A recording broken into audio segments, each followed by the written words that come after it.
जय हिंद दोस्तों। हम लोग 3.1 के सवाल नंबर 1 पढ़ चुके हैं, उसको रिवीजन कीजिए, बढ़िया से तैयारी कीजिए। अब सवाल नंबर 2 पढ़ते हैं। देखिए 2 को सवाल पढ़िए क्या कह रहा है करने के लिए। क्रिकेट टीम के एक कोच ने 3900 रुपये में 3 बॉलें तथा 6 गेंदें खरीदी। मैं यही उम्मीद करता हूँ कि ये वाला बुक आपके पास होगा, समझ रहे हैं ना। जब बिहार बोर्ड से पढ़ रहे थे वाला मैथ्स का बुक तो होना ही चाहिए, BTC है ना। चलिए मैं सवाल पढ़ रहा हूँ। तो यहाँ बताइए, कह रहा है कि एक कोच 3900 रुपये में 3 गो बल्ला और 6 गो गेंद खरीदा। क्या इस सवाल में कहीं एक बल्ला और एक गेंद का दाम दिया हुआ है? नहीं ना। जब नहीं दिया हो तो सीधे एक बल्ला का दाम मान लेंगे और एक गेंद का दाम मान लेंगे। चूँकि आप बताइए, एक कलम का दाम पता है आपको तो 100 कलम का दाम निकाल सकते हैं। एक कलम का दाम पता रहे तो कितना कलम का दाम आप निकाल सकते हैं, समझ रहे हैं ना। छोटका क्लास में पढ़े हैं कि 1 गो लड्डू 2 रुपये तो 10 गो लड्डू कै रुपया? 20 रुपया। कैसे? जब 1 गो लड्डू के दाम पता था तबे ना, समझे। वही तरह एक बल्ला का दाम क्यों माने हैं, क्लियर। उसी तरह एक बल्ला तथा एक गेंद का दाम Y रुपए। अब प्रश्न से चलते हैं। प्रश्न से कहने का मतलब है कि सवाल को पढ़ेंगे और फिर बनाएंगे। तो पहला लाइन क्या पढ़े हैं कि 3900 रुपये में 3 बल्ले तथा 6 गेंद। 3 बल्ले, एक बाला के 100 रुपया, तो 3 गो बाला के कै रुपया? 3x। बाला माने बैट, पहने वाला बाला ना, ध्यान रखिएगा। और एक गेंद का एक Y रुपया, तो 6 गो गेंद खरीदा जा रहा है तो 6Y। तो टोटल कितना कोचवा के पैसा जियान होता, माने लागत 3900। कितना? 3900। यहाँ तक किसी को दिक्कत है? नहीं ना। अब इसको रैखिक समीकरण के व्यापक रूप पर बैठा देते हैं। देखिए 3x प्लस 6y माइनस 3900 बराबर 0।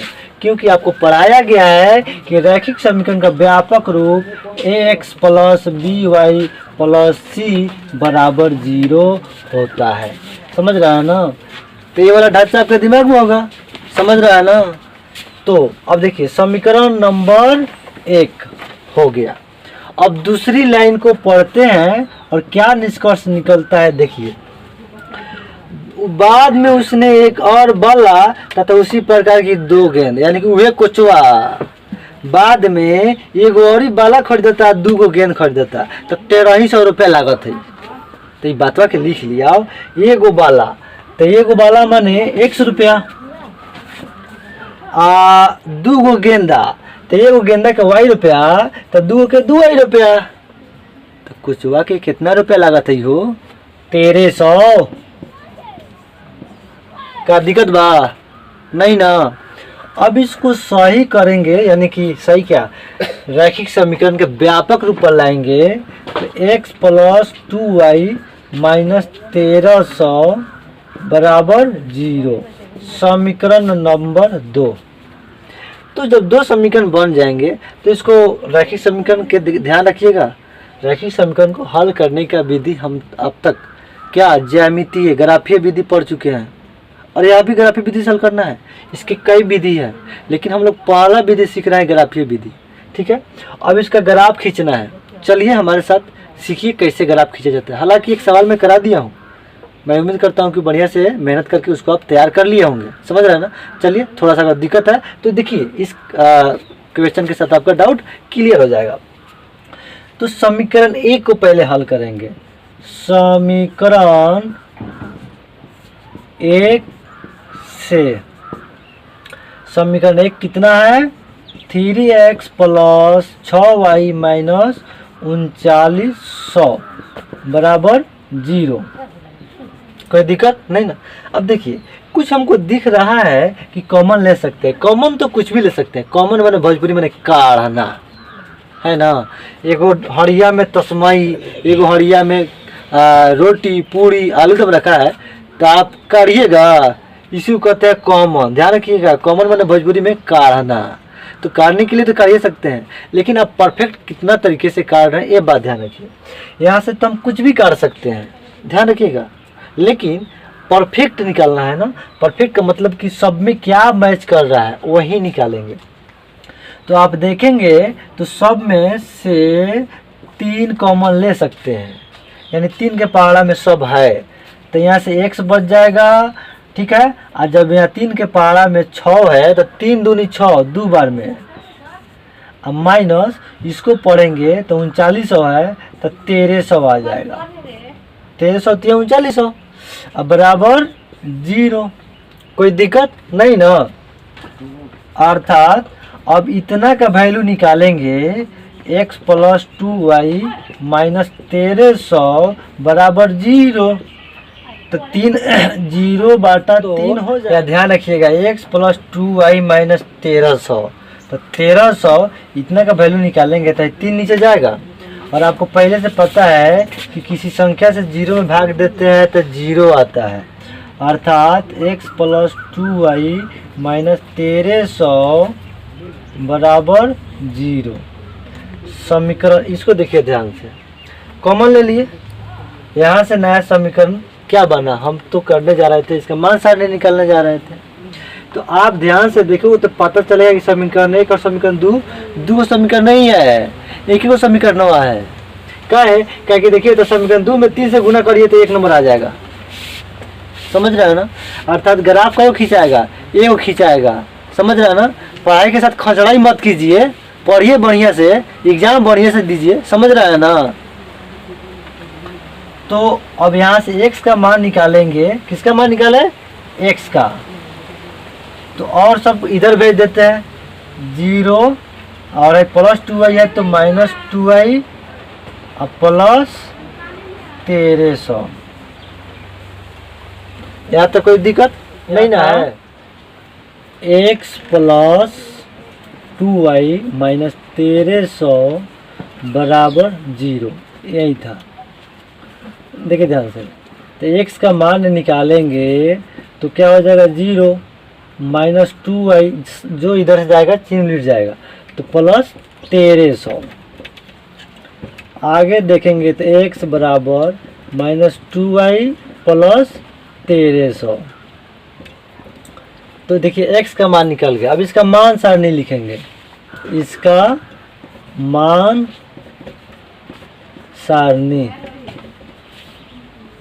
और जहां मान सारणी लिखेंगे वहीं एगो जेल बनाएंगे।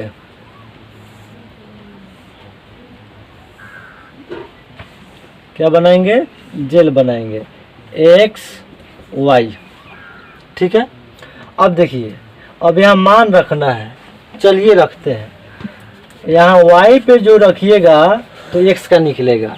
अब आप खुद सोचो ना, क्या कि y का मान 1 रखेंगे, 2 रखेंगे, नहीं, ध्यान से सुनिए, रखने के लिए तो रख ही देंगे।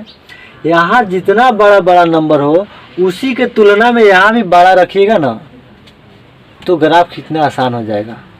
कहाँ 1300 कहाँ 1 रखेंगे, कहानी वही, समझ रहे हैं ना।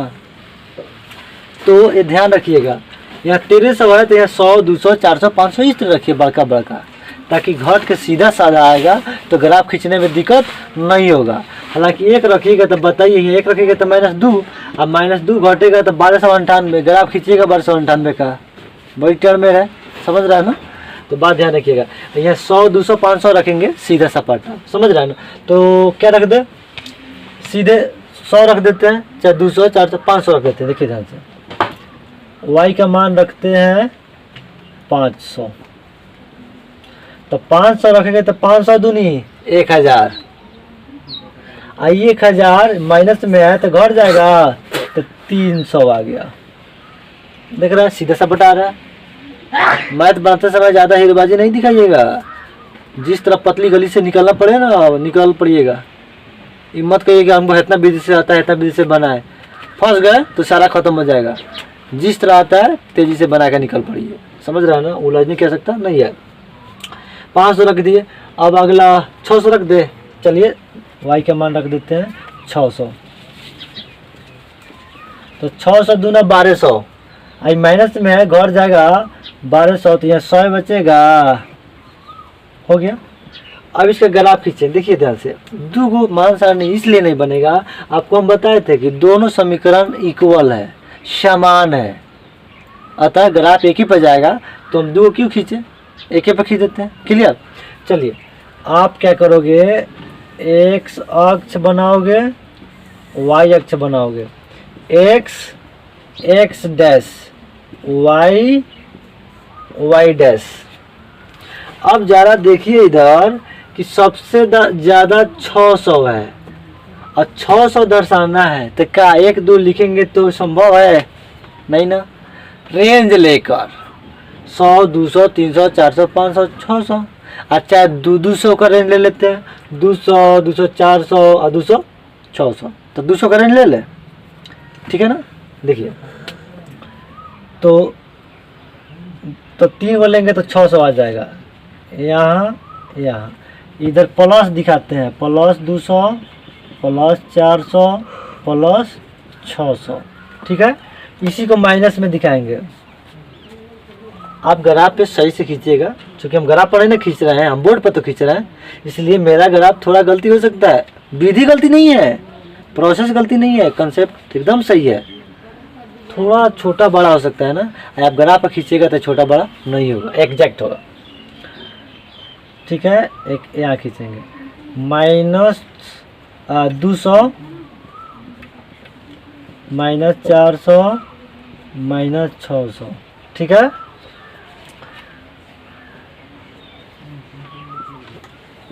यहाँ हो जाएगा प्लस 200 प्लस 400 प्लस 600।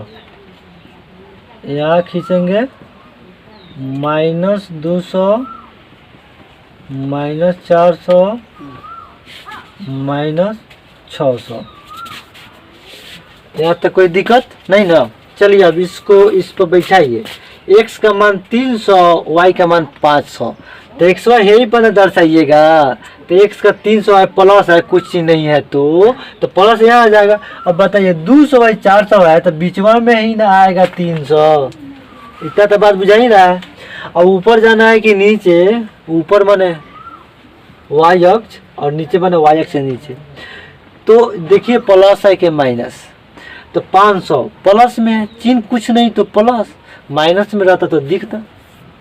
प्लस 500 है तो ऊपर जाना पड़ेगा, कहाँ तक? 500 तक। तो 400 और 600 के बीच में ना होगा 500, यहाँ होगा।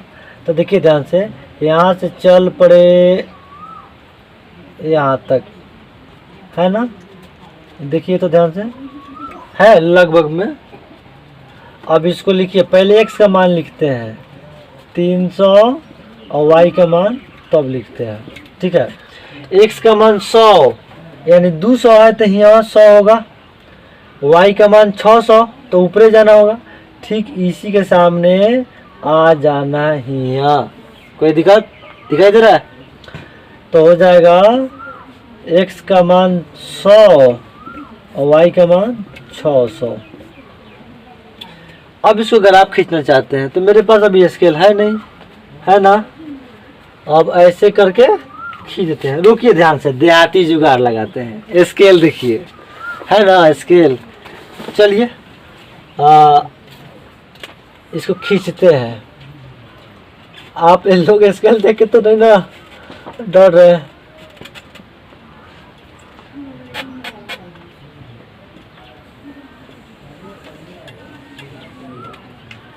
अरे हमारा देहाती था स्केल, समझ रहे हैं ना आप लोग? समझ रहे हैं ना।